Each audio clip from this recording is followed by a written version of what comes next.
Just get on down. That bot just getting so fucking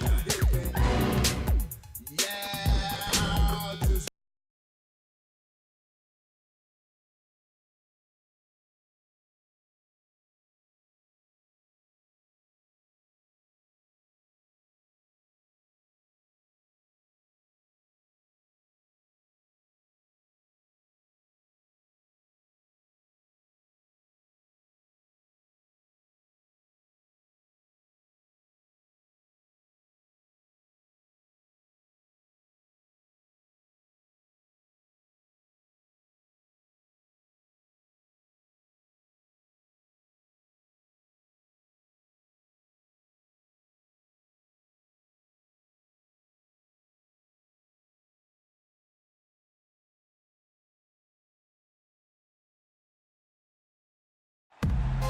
And now, ladies and gentlemen, tonight's Jazz starting lineup.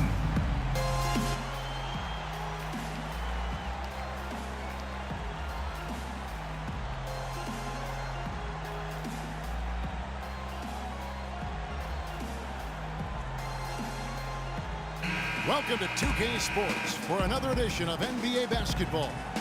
This is Kevin Harlan along with Clark Kellogg and Steve Kerr. Doris Burke will be reporting from the sideline. Let's go. You're in. Hey, well time.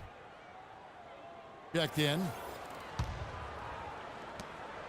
Last outing for Utah, it was a loss to the Suns in Phoenix. And one of the factors in that game was they just couldn't get to the foul line and get enough points from the free throw line to make a difference. And it gave those opposing fans a boost every time another foul shot clanked off the rim. You can hear about that. On the floor for Sacramento, King and Landry are the forward pair. Collison is out there with Ben McLemore, and it's Hollins in at the 3 at the pivot spot, manning the middle. The Kings, one of the youngest teams in the league. They're trying to build through the draft, but with mixed results over the last couple of seasons. DeMarcus Cousins, the only player who's truly distinguished himself as a significant building block. Just 5 on the clock. Shots good by Gay. And his shots are dropping right now. This quarter has been very kind to him. Collison against Rogers.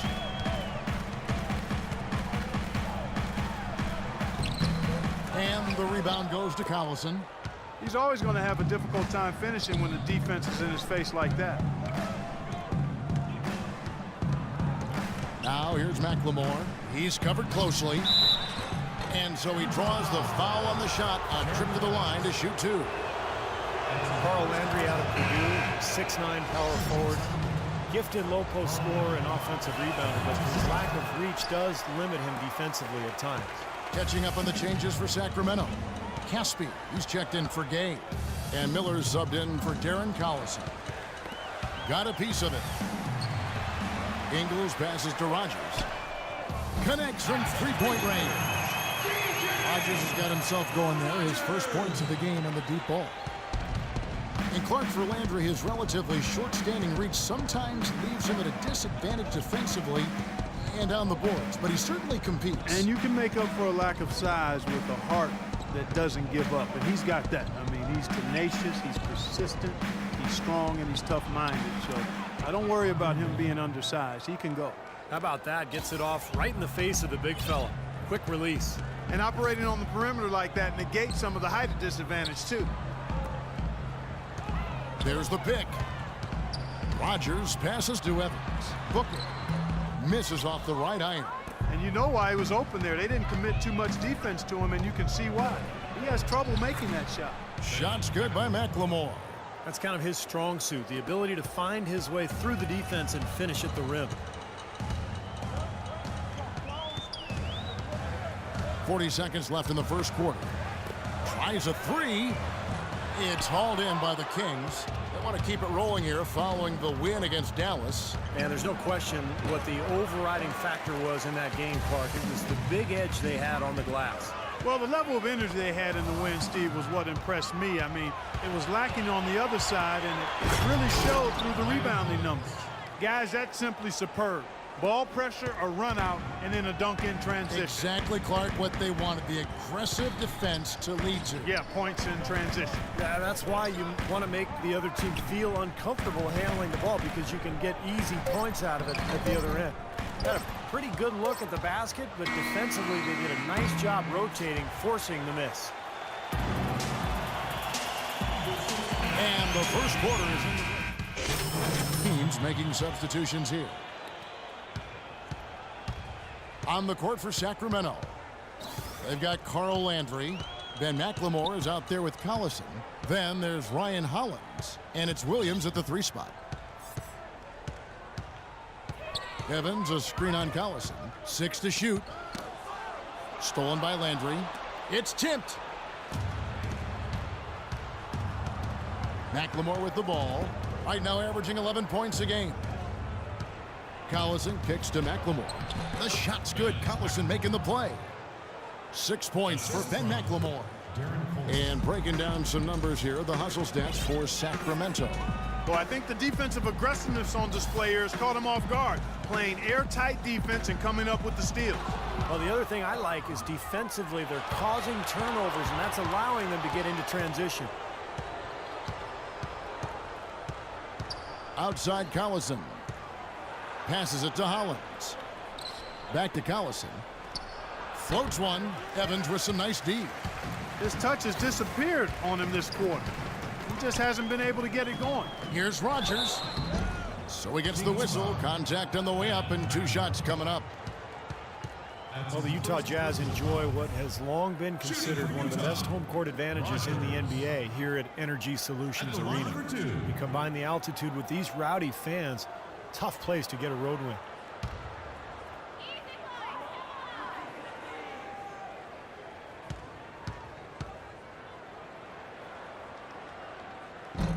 First free throw is good.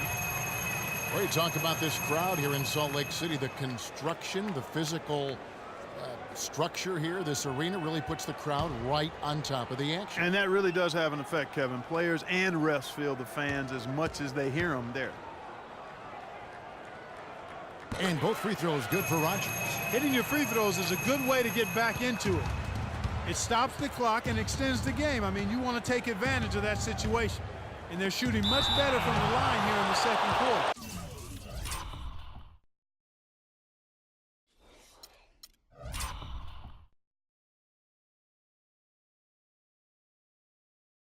So far, they haven't missed one.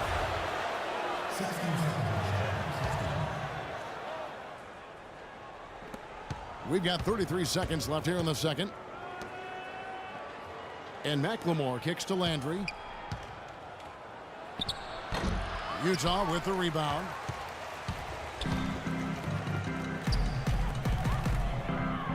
Pass to Exum. Here is Rogers. Pass to Exum. To the right side.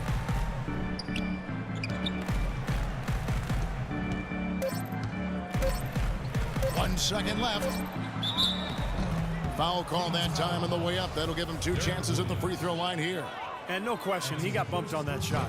Definitely no room for discussion on that one. The Jazz have gone 7 of 9 from the free throw line tonight. That one falls, so he hits both of them.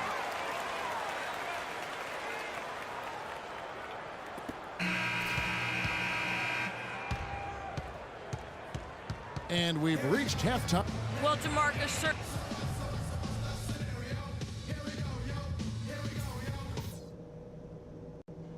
All right, everyone's eyes up here. If we're going to send these fans home happy, we've...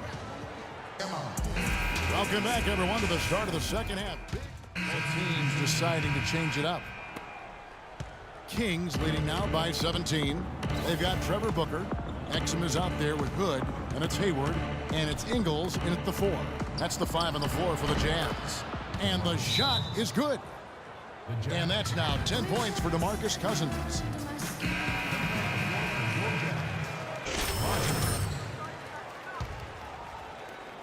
1:25 left to play here in the third. For Utah, they've gone 7 of 13 in the third quarter so far, just above 50%. Last season, the Kings inking DeMarcus Cousins to a big 4-year contract extension, and he rewarded them with the best season of his young NBA career, setting career highs pretty much across the board. 4 on the clock. The Jazz need to get off a shot here. Hood gets the bucket. Now, they're not showing too much respect for him defensively, are they?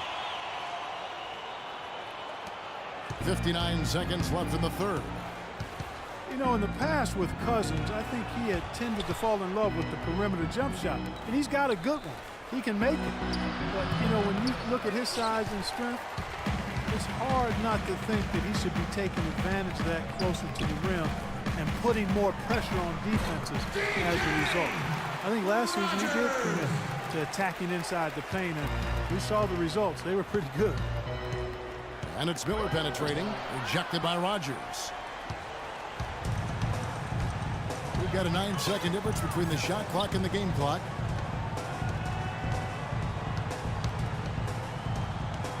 And the pass to Hood. Here is Rogers with the shot. Rebound by Caspi. Caspi's got 3 rebounds so far in the game.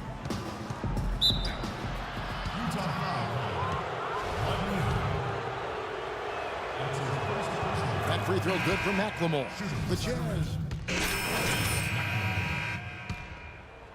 Jazz trail by 17.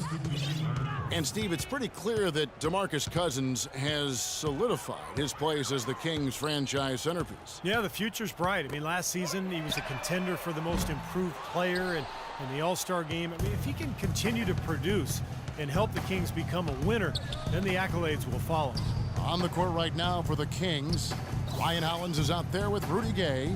Then there's DeMarcus Cousins. Then it's McLemore. And it's Collison in at the point. Gay, that's good. And we head to the final buzzer in a crushing blowout. Big-time dominance. This will go in the books as a really gaudy win for the Kings. Fewer miscues made the difference, Clark. Yeah, I thought the fact they minimized their turnovers was huge. It was a terrific all-around effort. And now on the year, this will take them to 28 wins. This will make it back-to-back wins for them in the first 2 games of the season in this matchup. And against a conference opponent who you're going to see 4 times total on the season, Steve, a 2-0 advantage is a pretty good lead. Well, you look back at this one, and what an amazing performance this has been for Gay. Every time he shot it seemed like it was just going to drop in, and nobody was surprised. Ingles passes to Rogers. It's hauled in by Gay. The Kings have gone 7 of 16 from the field here in the fourth. That's about 43%. Here's McCallum, guarded by Rogers. Defensive foul. DJ Rogers. And that one falls for McCallum. 15 foul. At the line for the Kings. Both shots good from the stripe. 7 seconds left in the fourth quarter. Here is Rogers. Can't get it to fall. And so it's Sacramento easily grabbing this one. Some days, Clark, everything goes. Well, DeMarcus, congratulations.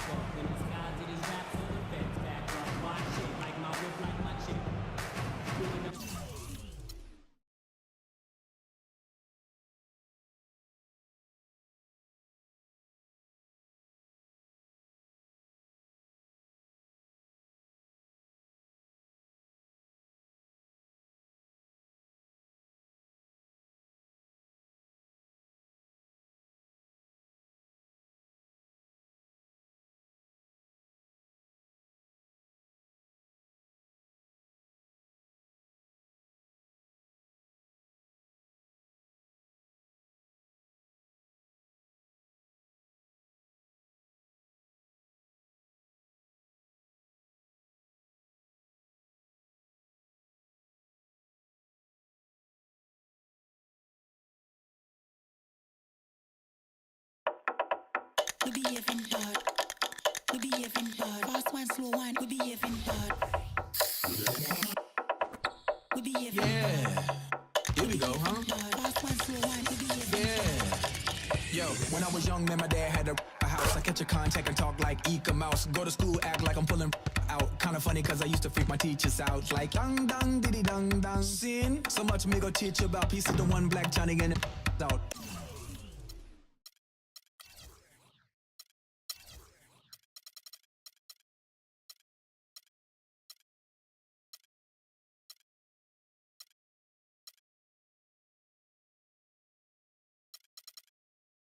in the club, everybody on Sinatra. Look around, everybody on Sinatra. I ain't talking about